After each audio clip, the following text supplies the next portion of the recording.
Downloading your account data from Revolut is a straightforward process. Follow these steps to access and save your financial information. Step 1. Open the Revolut app.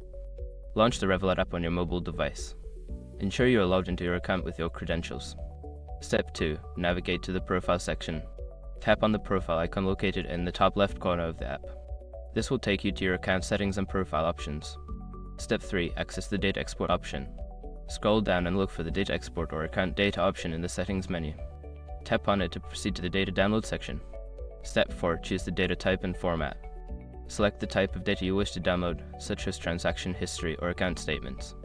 Choose your preferred file format, typically CSV or PDF. Step 5. Download the data. After selecting the data type and format, tap on the Download button. The file will be generated and saved to your device or sent to your registered email address. Now you have successfully downloaded your account data from Revolut. You can review it at your convenience for budgeting, tax purposes, or personal records.